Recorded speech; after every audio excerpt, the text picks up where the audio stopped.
absolutely just thrilled to have you. It's a pleasure to chat. Now, you are such an incredibly accomplished athlete.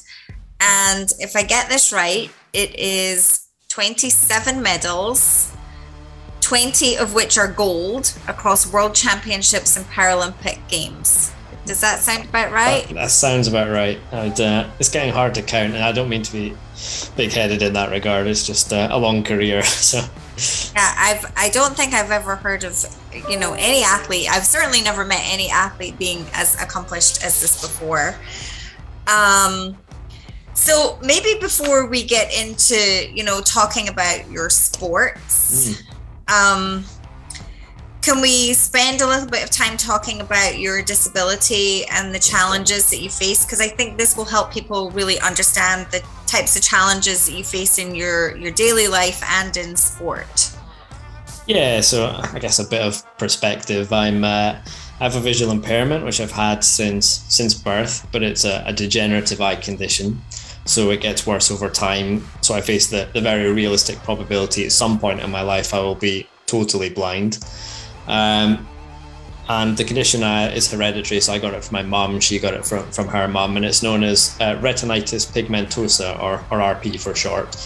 And basically what that is, it's a loss of central vision. So I have decent enough central vision, but it's quite blurry. I mean, I say it's decent enough, it's because I've never really known better.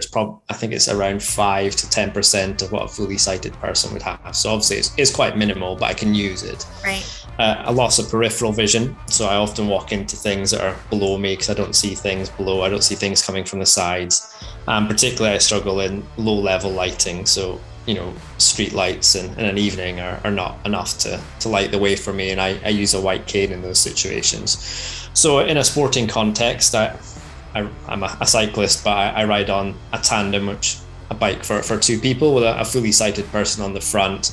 They do the steering. If I was to be on the front riding a bike at speed, it would be fairly dangerous, to say the least. But not to say I've never tried it, of course. That's great. So you were born in Scotland, and you went. I've read a bit of your book, Earn Your Stripes. You went to Aberdeen University. What were you studying when you were there?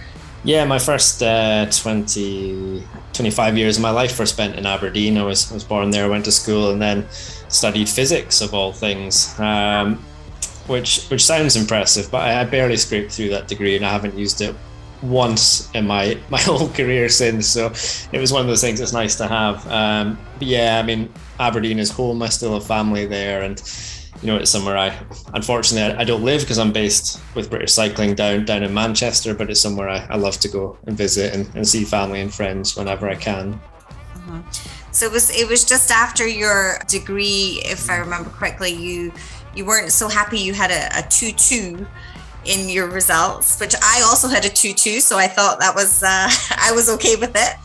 But you then, you had the opportunity to go to Netherlands for competition just around the time of your final university exams. And I think that's where you were figuring out, do you really want to continue with physics? Or there was something else about the competition in the Netherlands that struck you that you decided to go down the sports route instead? Yeah, so I never realized my eyesight was bad enough, I guess.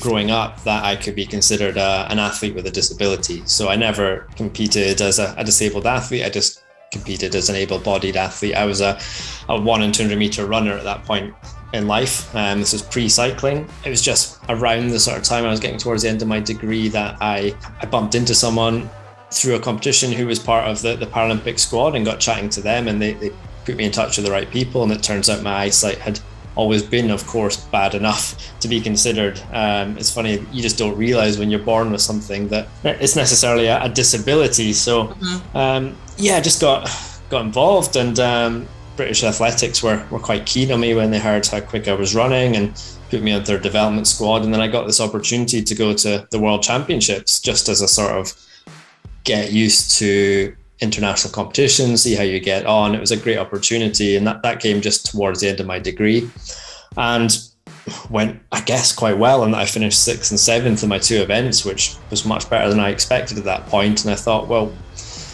you don't really, not many people get these opportunities to pursue a career in sport. And I thought, even if I just dedicated a year or two to it, I wasn't getting much financial support, but I thought you might as well give it a try now. So instead of going off to get a job like the rest of my fellow graduates, I chose to become a full-time athlete and just see what happened, really.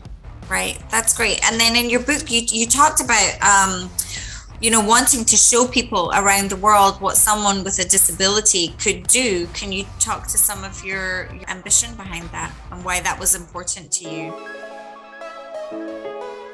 Yeah, I think that's something that's kind of developed in me over the years, really, that I guess, particularly growing up, going to school, I came from, well, my mum was from the era that you didn't show your weakness. It was something you hid away and you got on with it. And she had the same eye condition as I do. And I don't think any of her friends were really aware of it. Now she's at a point in her life where her eyesight is much, much worse. But when she was young, it was okay. She could almost hide it, just not put herself in situations where it would be obvious. Now my vision in low level light was particularly bad. It was worse than hers was. So it became a little bit of a struggle for me, particularly living in Scotland, where in winter it gets dark very early. That I wasn't going out socializing with friends because I didn't want them to see me struggling in those situations, and I kind of shied away from a lot of situations. And I guess as I got involved in disability sport, was around people with disabilities, I became much more aware of the fact that it actually shows a lot of strength to make people aware of what your weaknesses are, that they are the things that make you unique, make you different. And I quickly realized that I could achieve a lot more in life if I embraced what I have rather than hiding away. And I guess I've just then want to show that we are capable of things. And I think coming from that era where often I guess I was told I couldn't do certain things. I remember going along to some job fairs where I asked about could I be involved in a career in the armed forces, for instance, and It was very much a case of no, of course you can't with a visual impairment, and there's no questions asked. And it's just really frustrating. I remember back to not being able to, I can't drive with my visual impairment. Well, everyone else was doing that as well. It's just a few things over the years that stick with you that you can't do. And that's something I've always been keen to show, is what people with disability are capable of, and why I've pushed my sport as far as I possibly can, and wanted to keep breaking records, keep moving it forwards, and really showcase that we are on a par with anyone, really. It's just we have something different about us. Mm-hmm. That's an incredible story, and I can relate to a lot of what you're saying there. I mean, there must have been times during your training and as you were becoming more successful as an athlete, there must have been times when you just really wanted to give up and throw the towel in. Can you talk to maybe some examples there, and maybe talk about how you were able to stay focused and just kind of endure the long run, which is what you've done to date? As you can imagine, with a career in sport, there are many highs and lows, and it's never just a case of being up there succeeding time and time again by any means. And there's been plenty of stories over the years. I guess the main low point in my career was at the point when I ended up switching sports.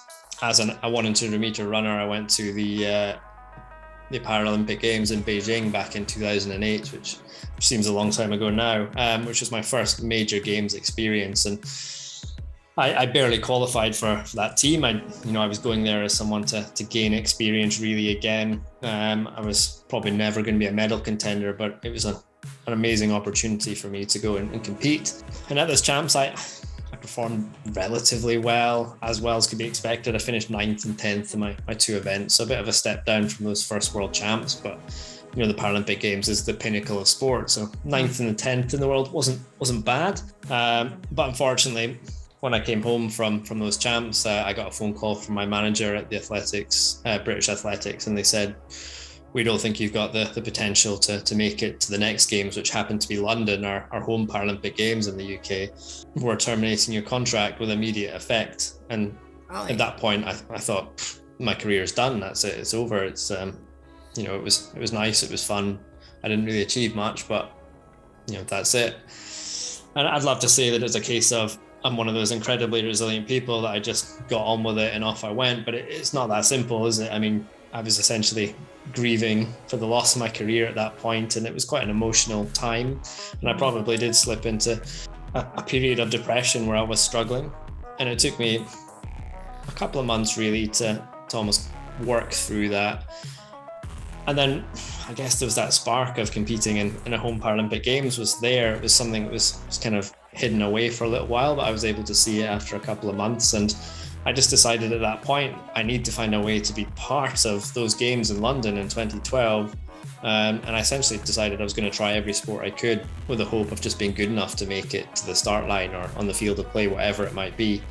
And by chance, cycling was the first sport I tried, which, you know, has panned out incredibly well. But I guess that how I kind of pick myself up, I guess I've used that whenever I've had failures in cycling or perceived failures when I've had big losses. And it's that case of allowing myself that bit of time to process it emotionally before you can kind of focus on the logical side and just reflect back on, you know, what you've done, what you've achieved, and realize where your strengths are and where you need to be better. And it's being that, I guess, a slightly cutthroat approach. You look at it just from that logical point of view, like, you know, I could have done better here. And that's something we did in later life. At the Rio Paralympic Games in 2016, I didn't win, and I used those lessons to basically pick myself up and move forwards, and it's ultimately led to more success since then. And it's just that case of taking the time to reflect. And it sounds very simple, but it's just getting over that emotional bit first, which is the hard part of it. Right. It definitely sounds like, you know, when you're cycling, a lot of it has to be focused on the athleticism of what you're doing and the ability of your body. But then there is this other side, which is really focused on the mental capability and your aptitude to focus and have the determination and the courage and the strength, you know, from a character stance to go through with what you need to endure. It's interesting, the longer I've spent in sport, the more I've had this time to look back at my career and the sort of strengths and things. And it's amazing how much of it you realize is this psychological battle that you're going through almost every day. And I think we all do, regardless of what career you're in, where there's this part of your brain that's the sort of survival instinct that doesn't like change. It doesn't like anything out of the ordinary. And it's highlighted a lot in sport. So you're training your body to a point, usually beyond what it wants you to. So the survival part of your brain kicks in when you're training hard and says, that's enough, just stop here, you'll be fine, you'll survive. When really you can push yourself much further than that. It's just a case of overriding it. So it's kind of learning these tools of how you can override that nagging part of your brain that's always trying to stop you doing things that are just a bit outside your comfort zone, because that's scary. And that's something I've really had to kind of learn over the years. And it's quite funny when you start to understand what your brain's doing, and you have this sort of chat going on in your head where you see it, like my brain will tell me things during a training session like, oh, you don't really need to train quite so hard today, you know, you've got tomorrow and whatever it might be. And it's always these little things chatting away, just trying to make you stop. And it's just finding that way to override it. And yeah, it's such a battle. I mean, particularly at that elite level, everyone's pretty much as fit and as fast and as strong as each other. And it really does come down to that, finding that little edge, whatever it might be. And I think often it is that mental side. And yeah, I think it's something we can all learn, we can all use and improve our performances and basically quieten down that part of your brain that just keeps getting in the way at times. Yeah. Do you think there's anything in your Scottish cultural upbringing that influenced, you know, your commitment to just keep going through the hard times? Oh, I mean, I think it's safe to say as Scots, we are notoriously stubborn. I don't know if that's the the flattering word for it, but, you know, we, I guess through many centuries, have always been those type of people who feel like the world is against us and we want to fight back. And, you know, that I think there's that element to me. I also think back to the years I spent in Scotland training as an athlete, and it was outside in Aberdeen where the wind whips off the North Sea and it's not forgiving at all. And just in order to get out there and train sometimes was kind of hard. It's not fun to go out and run in the freezing cold and gale force winds, but you just have to do it. And I think it does toughen you up a bit, you know. So I think there is something in our character, and it's something I do see with a lot of Scots. And we have a surprisingly high percentage of Scottish athletes within the British cycling team as well. And I think there's something within us that we've always been fighters, and I think we always will be. So yeah, I definitely think so. I agree with you there, and certainly I can imagine the hardship of going outside and training in the horrible weather in Scotland versus California, where it's like, yeah, you can't wait to go outside. You know, it's a completely different, just even mentality to get out the door. Absolutely. And that's the hardest bit, isn't it? Is that once you get out there, you kind of crack on and get on with things. But yeah, there is that element. And I have to say, in the sport I'm in now, I do most of my training indoors, so maybe I'm becoming more of that fair weather athlete, but I've done my time. So Neil, you know, you've got so many medals and just so many awards and accolades that you were awarded an MBE for services to cycling in the New Year's Honours List of 2012. For people who don't know exactly what an MBE is, it is the member of the Most Excellent Order of the British Empire. It's the third ranking order of the British Empire Awards, behind the CBE and then an OBE. So it's a huge just award. You got this award. I read your book. Do you want to talk a little bit about, you know, what it was like to receive your MBE? Yeah, do you want the true story or the nice story? Because I think the book I told whatever the true you story. Feel comfortable with. All right, I'm fine with that. Yeah, well, you go with whatever you're comfortable with. Yeah, I mean, they're called honours, and it is a real honour to be awarded that. And I was blown away when the letter came through the post, and obviously it's very official coming from the Palace. And it was at Buckingham Palace where I went to receive that award. And as you walk in to the Palace, which for those who have watched programs like The Crown, I mean, it does look that way. It's such an incredible place, and such an honour in itself just to get invited along there. But you're kind of taken off to a separate room where the guests go off to where they're going to sit and watch. And if you're receiving an award, you get taken to this separate room, and I'm chatting then to lots of people who are also receiving honours that day. And it's some incredible stories of people who have volunteered all their life, and people who have served in armed forces and all sorts. And I don't know, I felt kind of awkward because all I did was ride a bike. You know, it's not as great as it was to win a gold medal. It's not quite as prestigious as serving the people for 40 years or whatever it might be.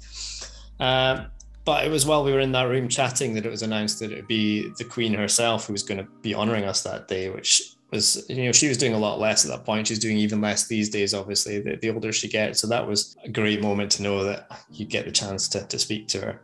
And it's such a, you know, I race at the highest level with TV cameras and crowds and all sorts, but this was by far the most nerve-wracking thing to do. Is you wait in this side room until your name is called, and then you have to walk up towards the Queen. You have to bow or curtsy, whether you're male or female, and you get told all these different things you have to do. You can't turn your back on the Queen. You can't. You have to wait till you're spoken to before you speak. There's all this, you know, rules and regulations, and you're terrified that you might be the one who gets it wrong. But there I was. My name was called, and I walked up, and the Queen there starts chatting to me, asking me about my success in the London Paralympic Games, asking me if I'm going to carry on with my sporting career. And being one of those high stress situations, I was talking earlier about my brain, you know, always trying to override, and you always get these weird thoughts going on in your head. And while I was stood there, all I could think about as I'm looking right at the Queen, talking to her, is like, I wonder how many security guards are around here at this moment, because I'm literally 2 feet away from the Queen. You know, it's I could be anyone really. And this thought started going through my head, like, what would happen right now if I was to punch the Queen in the face? And I was never going to punch the Queen in the face, let me just be clear on that. But you know, when you get these thoughts in your head that are stupid and you're talking to someone, and I thought, you know, imagine there's got to be snipers or security, and I'm sure they would instantly get me. But that's all I could think about as she's talking to me. And it was such a bizarre moment. Fortunately, of course, I didn't. You would have heard about it in the press had I done so. That was about your nerves coming out, right? I mean, you were just like trying to handle the situation. You know, it's like maybe being at a funeral and ending up laughing when you shouldn't be laughing. Exactly. These mad thoughts that go through your head, which we all have, and we don't tend to say out loud. And I didn't tell her, of course, I was having these thoughts either. But yeah, fortunately, I made it through. I answered as I should do, and then she shook my hand, presented me with my medal, and then off I went. And that was it. I was an MBE, which is an honour I now get to hold for forevermore. And Yeah, it's pretty special, and it was quite exciting as well. My wife Laura also races on the Paralympic squad, and after winning gold in the Rio Games in 2016, she was also awarded an MBE. So it's quite nice. It's something we can share. She didn't get the Queen presenting her, though. It was Prince Charles, which it's almost as good. It's almost as good. Poor Laura. So where do you keep your medals? Like, do you have them displayed in your home? Yeah, for the most part, we have a display cabinet, and we are racking up a fair few now. There's a few. Your bigger home, huh? Yeah, I know. I wish we could, but yeah, there's a few tucked away in drawers. There's a few with my parents. The Tokyo one hasn't made it onto any display cabinets. In fact, I actually happen to have it by me here, which is wow. Might as well show you guys just how ridiculously big these medals are. That's not held up right in front of the camera. That is next to my face. So that is a pretty nice big clip. And is it embossed on the other side as well? Is it? Yeah, we have. The great thing about the Paralympics is all the medals have Braille writing on it for the visually impaired as well, which I don't know if you'll be able to make out, but it says Tokyo 2020 in Braille. And they also had a nice touch, which there's little indentations on the side. And if you won gold, you get 1 indentation, silver is 2, and bronze is 3. So if you're visually impaired, you can just feel your medal to see which one you've got, which is handy for my wife Laura, because she won gold and silver at these games, so she can tell which one's which is quite a nice little feature as well. But yeah, we've gathered quite a collection, I have to say. So we do have a display cabinet at home, but to be honest, we're not that precious of them, because it's such a nice thing to share them with people. Go to think like schools, go to speak to people and hand them around, let people touch them, let people see them, because for us it's the process of winning them. That's the thing. It's not the medal itself. It's nice to have, don't get me wrong, and I'm sure we'll look back on it in years to come and it'll spark all those memories, but yeah, we're not overly precious about them. That's great. I mean, so many of them though is awesome. So let's talk about the Paralympics, right? So you were at the Rio Games in 2016. Then you were supposed to be in Tokyo for 2020. And at this point, you're kind of late on in your career, if I may. So you're like, I don't know, 37, 39 or something. Yeah, 37, that's right. Pushing it. and then the pandemic hits, right? And so you basically, I mean, you didn't know even how long you were going to be training for if the Paralympics were gone, even for that kind of quarter of 4 years. And then you really kind of just went with the flow, but somehow you and Laura managed to continue training through this, and you went to Tokyo. So I'd love to know about, like, first, how did you feel about the pandemics when the Olympics were canceled? Then talk about your decision-making process on why did you even go to Tokyo in 2021? Because I know for many athletes, they decided that even the risk was maybe even still too much with COVID, but you guys obviously decided it wasn't. And then of course we can talk about your celebrations after that. First and foremost, I'll take the story back to January 2020. So when this was all just about to start kicking off, really, we had a World Championships up near Toronto in Canada, and there I won gold in my event, and our next race was going to be the Tokyo Games in the summer. That was kind of the end of the winter season for our track. It's generally a winter season except for the games, which happen in the summer. So that was the last race ticked off, and I was world champion. I was ready to go. I was going to be favorite going into the games pretty much regardless of what happened. So I was desperate to compete. As you say, I'm not getting any younger. I've been around a while, and there's always that fear that your performance will start to diminish with age, and that could happen at any point. So and the truth is, I was getting to a point where I was almost ticking off the days to the games, and I was probably going to retire at that point, because I was starting to find I was getting a bit fed up with training. I've been doing the same things on and off pretty much for 10 years, day in, day out training, with not that much variation in it. And I was getting a bit fed up. But when the pandemic was announced, initially there was about a week or two where we were trying to train from home for our games in a few months' time, and that was very stressful because it was very limiting. We have bikes set up in our house on static trainers anyway, so we could at least train on the bike, but it's not the same as training on a track where I normally race. But then the games were postponed themselves, or at that stage we didn't know if they were going to happen. As you say, it could have been cancelled, it might have been it. And when you've been preparing for 4 years for a race to happen and it's just wiped off the schedule, it's obviously pretty disappointing. And especially as in my position, you're going into it as favourite, ready to go. And I really did worry that one more year would allow everyone else to catch me up. It might mean my performance does start to diminish. And it just felt like a bit of a real kick in the teeth, and it was a fact that I was going to have to do this for one more year, and I was ready to give it up. And I thought, well, you're going to have to keep doing it because you can't just walk away now this close to it. 1 year is just 1 year. But then training during lockdown from our house, myself and Laura were just training in the mornings, and then we'd lift weights out in the back garden in the afternoons, and I started to develop that love for it again. We both did, actually. We were both in a similar position, and we really did enjoy it a lot, just that freedom to train how we wanted. It wasn't that strict regime that we were used to within British cycling. And then the games were announced that they were going to go ahead the following year.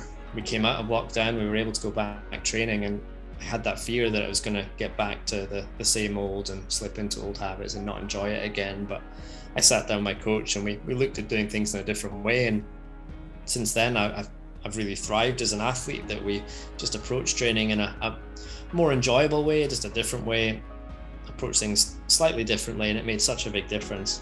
And my performance just went through the roof, and so did Laura's as well, and we both really thrived. Going into if the games had been last year, I'm pretty confident Laura wouldn't have won gold. She wasn't in a great place. I was favourite, but I don't know, I feel like we might have been caught. But as it panned out, our performance, as I say, got better and better. And the biggest challenge, though, was going into the games this year is that we hadn't raced internationally for 18 months, so we had no idea what the rest of the world were doing. Although we were getting quicker, they might be going much quicker. We just had no idea at all. So it's such an unknown when we actually turned up in Tokyo. And the decision to compete, as you say, I mean, it was the COVID games, and there was a lot of press before those games about whether it should go ahead or not. And the interesting thing with the Paralympics is you have the Olympic Games just a few weeks before. So we're sat back in the UK watching our teammates compete, and that real fear that if there's an outbreak of COVID, then our games aren't going to go ahead. There's no way they're going to go ahead. Things will get cancelled. But fortunately, it was there were very few cases, it seems. Thankfully, the Japanese were very rigorous in their approach to COVID, almost to the point where it was you felt like you weren't particularly welcome at times in the country, which I completely understand. It was they were scared, as many of us were. So it was completely fair enough, but it was a tough choice for us. But we as a team created our own kind of bubble away from F1 for a few weeks beforehand. Really, it was almost impossible for the virus to get into our network. We kind of tightened up every area we could. The only real issue was traveling out on a plane. We had to, fortunately not many people were flying just for recreation at that point. So it wasn't a busy flight, but there was that fear on that travel to Tokyo. But we were being tested every day, and if you tested positive once, that was it. Your games were done and you would get sent home. So the real fear was, again, all that work could be wiped out just by one positive COVID test. We were all terrified, but I guess it meant everyone was very safe. We did everything we could to avoid it. And I have to say, when we were actually out in Japan, it was probably the safest place on earth, because all the athletes around us were so determined that we had to keep this virus out, that it was it was probably no safer place. So it was a tough call, and there was a lot of question marks on it, but I'm so glad we were part of a games that were unique. I mean, it was sad not to have a crowd there. That's something we do thrive on as athletes, of course, but there was still this great atmosphere amongst all the athletes, the volunteers who were there, and it was a unique games, and it's something that I guess, well, hopefully will not be a games we ever repeat again in that manner. So it's quite nice to be part of something a bit different, and as I say, ultimately it panned out to be quite an event for us as a team as a whole, and for my household with myself and Laura. We both picked up gold medals. We both broke world records in our events, which was remarkable. I mean, that was the first time Laura's ever held a world record, and was quite an achievement. And I broke my own world record, which was obviously what we always hoped to do, but to do it on that highest of level under that sort of pressure is always a nice thing when it all just falls into place. And it was on the same day, within about 16 minutes of each other or something, right? Yeah. So how the day kind of panned out was Laura's event has a qualifying ride and a final. My event is just one straight up ride. So she was on first in her qualification ride while I was warming up for my race. And you do your warm up in the track center, the indoor track at the velodrome. All the athletes warm up in the inside of the track, and then the racing happens around us. So I'm warming up for my event. I'm watching Laura's event going, and another bike before her broke the world record in the heat before her, and I thought, oh, this is going to be a tough old day for Laura. Wow. And then in the next heat, she came out and broke the world record in her event, which is 3 kilometers, which is 12 laps of the velodrome. And I'm warming up watching my wife break a world record, so I'm getting fired up here, and also kind of thinking, well, that's a lot of pressure on me now as well. She's broken a world record already, so I'm gonna have to do something big here. And then it was my turn to go and race, and as the defending world champion, I was last to go because it's seeded, so that hopefully it gets quicker and quicker with everyone. It's one bike on the track at a time. Fastest time wins. I do 4 laps of the track. I've got a lot less endurance than Laura, so I'm the sprinter in the house. So I watched everyone else going up before me, gradually getting quicker and quicker, and our teammates ended up being the quickest bike, and they broke the Paralympic record, and we obviously knew we're going to have to do something big here. Right. And it's one of those races. It's hard to remember your races when you almost get into this moment where you remember all the moments before it when the pressure is huge. But go back to those thoughts going through your head. Those negative thoughts are just going crazy. So what if I mess this up? What happens if we don't perform, if we don't deliver? And it's just such high pressure that you're just getting bombarded with all these different things in your head. But the instant that you go, it just clears out. Your mind is just on what you've trained for all these years, and it's quite hard to remember, but I do know it was one of the almost perfect races we've ridden. There was very few things I could look back on and say we could have done this better, and athletes are never satisfied, so that is definitely saying something. And you have no idea how quick you're going until you actually cross the finish line. So we rolled across the finish line. We rode up under the giant scoreboard, and it's only till I get right underneath this huge scoreboard that we ride past that I can tell where we've actually finished. So I look up to see the position, and that's when I see the words just on the screen that say new world record. And that's when not only have we got the first place here, but we've broken the world record as well. And I didn't realize how quick the time was, but I mean, we absolutely obliterated the world record. It was it's going to be a hard time to beat now anyway. But so that was me, and it's quite a demanding event as well. So I got off the track and I was exhilarated, but my legs were in a lot of pain. I lay on the floor for a little while, feeling a bit sorry for myself, feeling a bit sick almost, and then realized that my wife was about to race for gold as well. And I kind of staggered to my feet, and I was just about to start cheering her on, and I had this volunteer say to me, "Oh, you need to go, your podium's right after this, so we need to get you away." And I said to him, "Not a chance. I'm staying right here, and I'm going to watch my wife race for gold." And the team picked up a fine for that because I was late to the podium because I insisted on staying to watch. But yeah, I roared Laura onto her gold medal. She took that medal, and I wanted to go and run up and give her a hug on the track side, but I was being shepherded away, as they say, from my podium. So it was about half an hour later, a good 30 minutes before we actually managed to see each other. So I had to go to my podium. I got my medal. Then I had to do some press because that you have to go through the press zone before you can get round. Laura then had her podium, went through press, and it was only at that point that we finally got to see each other and gave each other a big hug. And Laura just said to me, "We did it," and burst into tears. And I'm not someone who generally burst into tears. I guess that's maybe that's a Scottish thing as well. I'm that quite stoic kind of guy, but it did get me a little bit, I have to admit. And just that moment we talked about, we knew we were going to be racing that close together on the same day, but you kind of dream of it coming together, but never could have dreamed that we could both, we hoped we'd both win gold. We certainly didn't plan to both break world records as well. So there we were hugging each other. And yeah, it was, that was a photo that kind of went viral, particularly in the UK, and it's just an incredible moment. It's unforgettable, to be honest with you, and it's one of those highs that's going to be very hard to top, I have to say. So only second to our wedding day. Yeah, it's so incredible, and just, you know, the fact that you both trained so hard together, doing your training that was not the routine kind of British cycling training, and then to go and not really know where you were with comparison to the other athletes, and then pull in gold for Great Britain, not just once but twice. I mean, that's just incredible.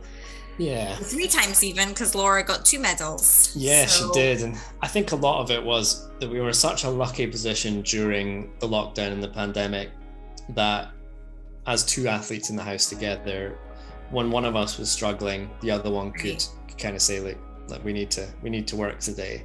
Yeah. Whereas many other athletes, of course, didn't have that luxury. So we're in such a fortunate position. Now, having 2 competitive people in the household is not always good, I have to say. And there were days when we'd be training together, and Laura's a very good endurance rider, and I was doing endurance rides with her, and she was beating me very often, and I didn't take it too well, I have to say. So it wasn't always a fun household to be in, but I think we really did push each other. That's funny. Are there any lessons, you know, that the British cycling team is going to adopt with their fundamentals of training because of how you and Laura trained for the Olympics? You weren't really in a regimented regime or an organization. You were doing it all at home, and you said that when you partnered back with your trainer, you were implementing some of the same stuff that you did at home, but it was more fun in the British training team. Like, are they going to adopt any of your approaches for all of Great Britain? I think there was an element of that already, where there was that understanding that we have to keep things fresh. When a team is successful, very often they can be guilty, and I think this could be in any industry, anything, of just doing the same thing because it's worked. And what inevitably happens is things get stale and things don't work quite as well, and it just gradually tails off until things really become stale for everyone and performance slips. And British cycling as a whole was getting to that point. The whole team had an incredible games in Beijing in 2008. It burst onto the scene, took the world by storm. London, they were able to carry that on through to Rio in 2016. The rest of the world was catching up, and then in many world championships and things between those 2 games, British cycling were getting beaten in lots of things. We all were finding it much tougher than we were before. And I think that's the problem. It was just a case of, this worked for us before, so we'll keep doing it. And I think there is that realization now that the time to switch things up is when you are at the top. You kind of almost have to keep refreshing, doing things in a different way. And I'm hopeful that'll be the case now, that we'll keep it fresh. But it's always something you've got to be wary of slipping into, I think. And there's always that fear that if I try something new, it might actually be detrimental to performance. But I think it's just having that trust, and you know what you're doing. You can feel it, especially when we've been doing it so long. So yeah, I think there will be lessons learned. I think this was the games. I mean, we think back particularly to Simone Biles, where mental health was the topic of discussion as well. And I think that's such a key thing. And I do think we are improving in sport, but there's still a lot of lessons to be learned. But we're having that discussion now, which is great. That is good. And certainly, you know, these stories have been very heard in the United States as well. So when you're participating in the Paralympics, you know, you have a teammate, but yet you trained on your own or with Laura. Can you talk a little bit about team dynamics in the Olympics, and what does that mean for partnering with somebody from an athletic standpoint, but also, you know, from a mental health standpoint? There's so many teams within the team, actually. So again, going back to the fact that I ride on a tandem bike, so I've got a fully sighted person, as I say, on the front. So they are someone I am very closely aligned with. Our performances together dictate what medal we win, what our result is. So they are almost like my second marriage, where I was training with Matt once we're back out of lockdown, almost day in, day out. When we go away to competitions, I actually share a room with my pilot Matt rather than with Laura. So she shares a room with her pilot as well. So we almost have these different relationships going on that we have to be wary of. And it's, again, lots of competitive people coming together in high stress situations in particular.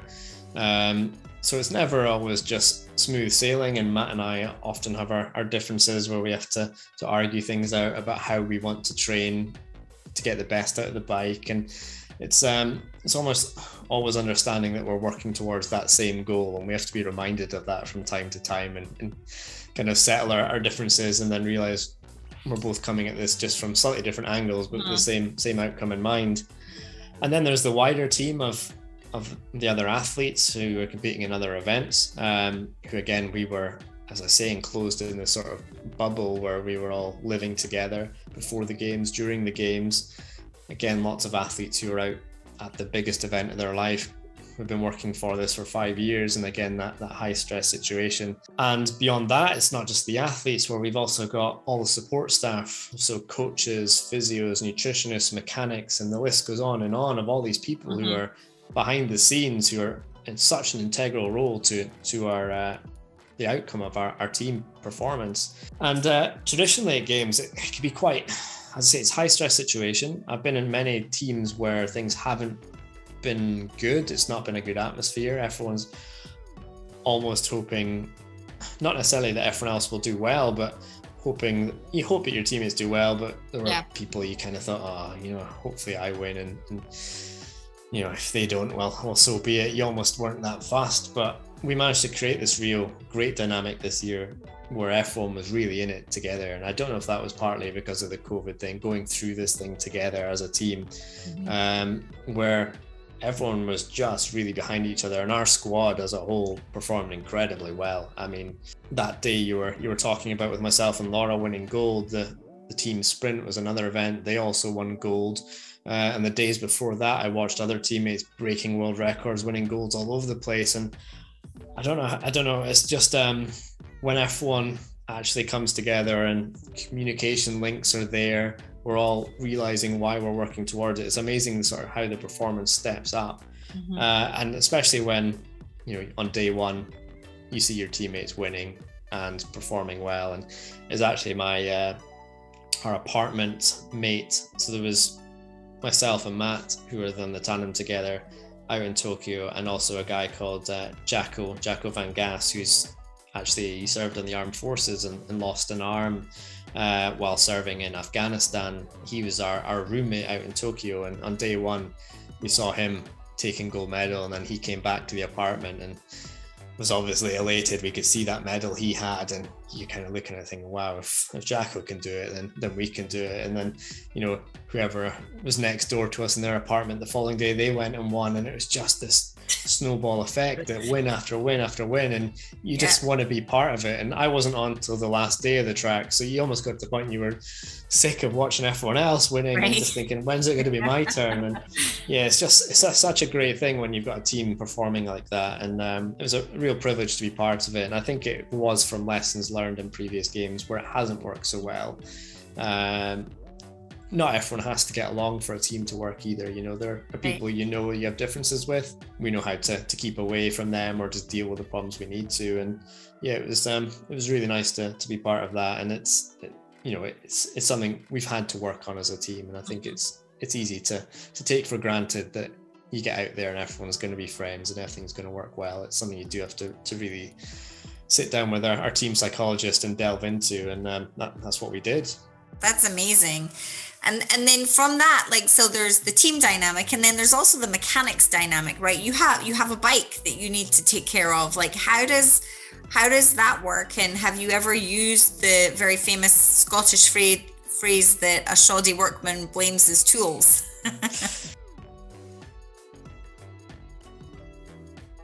tandem bikes are as well notoriously known for braking, because you've got two people on a bike who are putting through as much force as they possibly can on the bike. It's double the force of any normal bike. It's a longer bike, so it's more prone to twisting and breakages. So we have so many issues with these bikes, and we've had to develop them over the years to make them stronger, and trying to keep them as light as they can be as well, because if you're carrying around a heavy bike, it's going to be much slower to ride. So there's a lot of planning and work, first and foremost, goes in behind the scenes to make sure that we have a piece of kit that's going to be up to standard.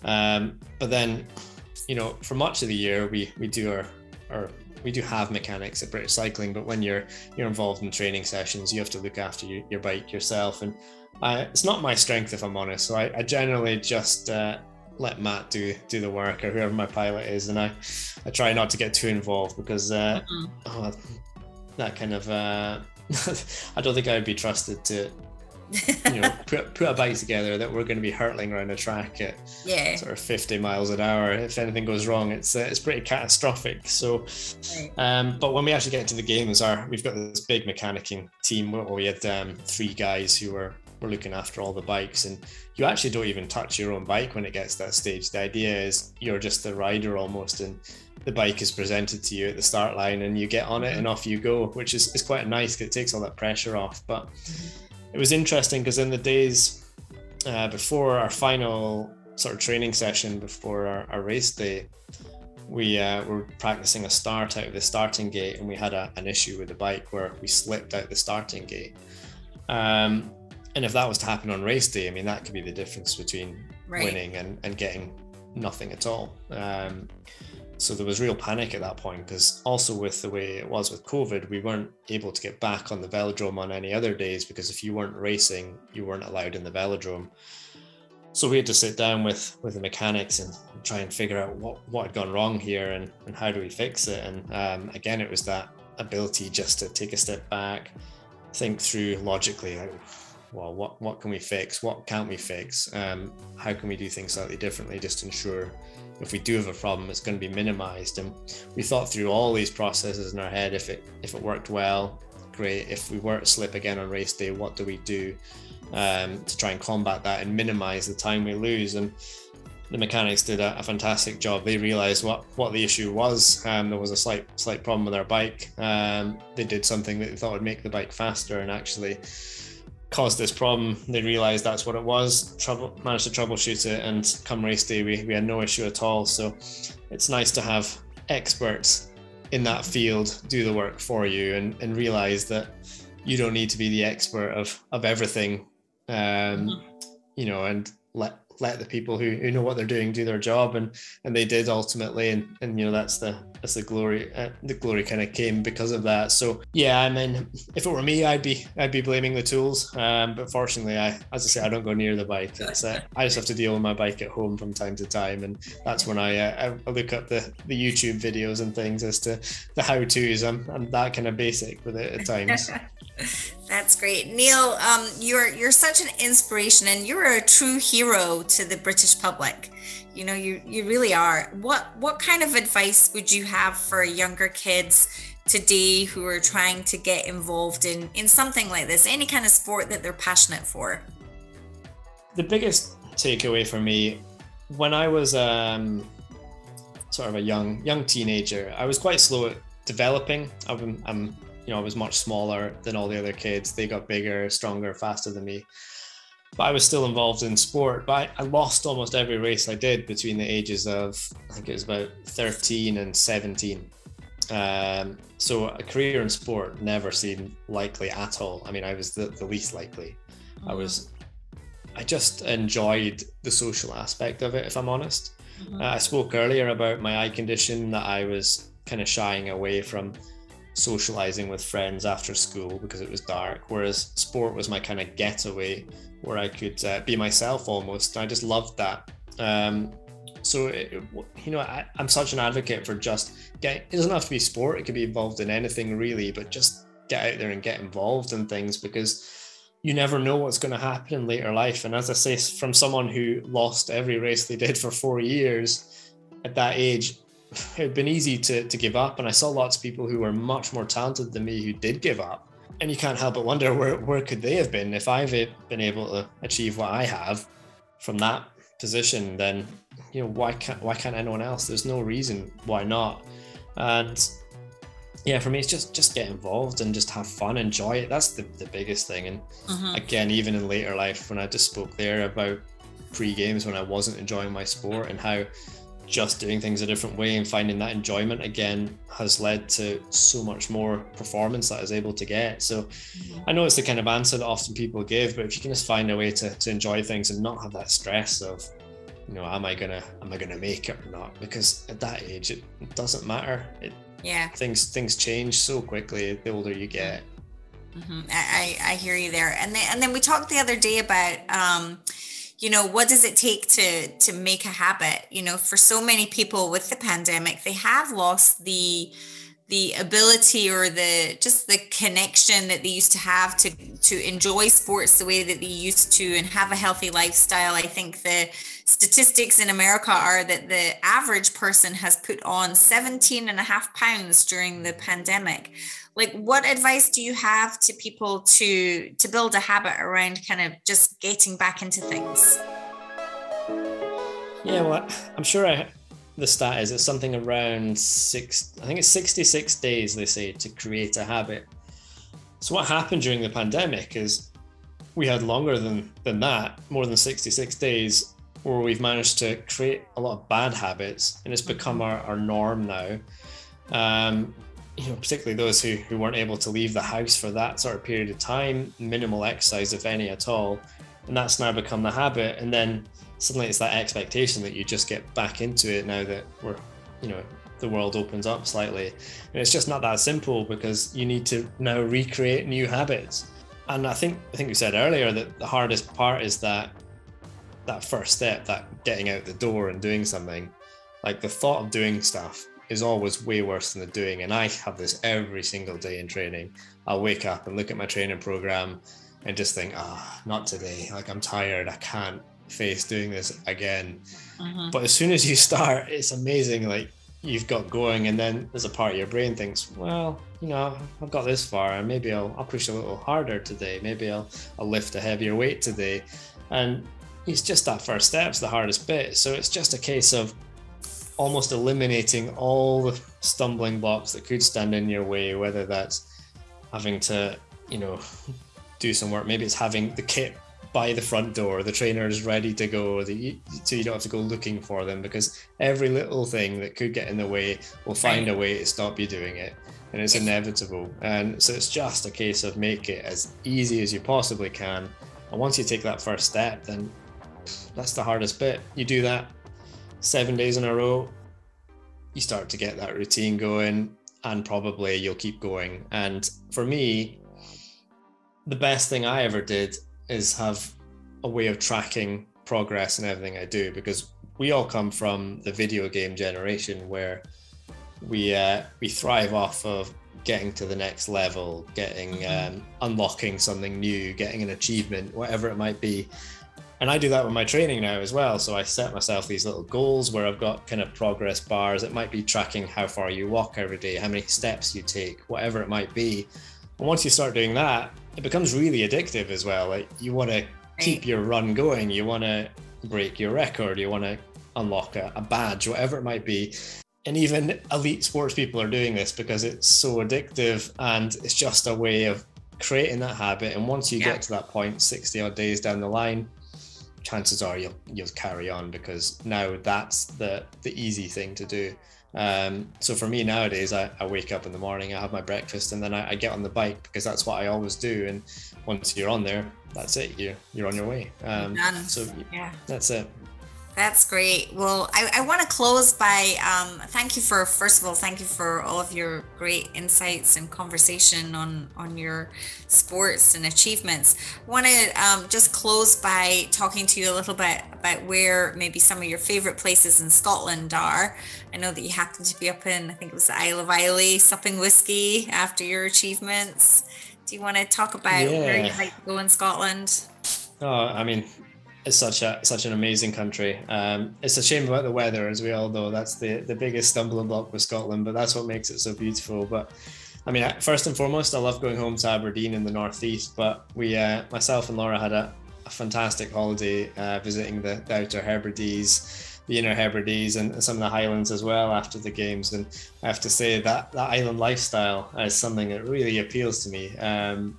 Particularly the island of Harris is the most beautiful place I think I've ever visited, with these sort of on the west coast. You've got these beautiful beaches that could be somewhere in the Caribbean. It looks like don't be the weather is not like the Caribbean, let's just put that out there, but you get the odd day. And then on the east coast is this rocky, incredible mountainous shoreline where the waves crash on, and it's just mountains, sea, lakes, rivers, waterfalls, all this beautiful scenery that I just love. That kind of ruggedness, which is Scotland to me, is that rugged, tough landscape, and maybe we're the rugged, tough people as well. I don't know.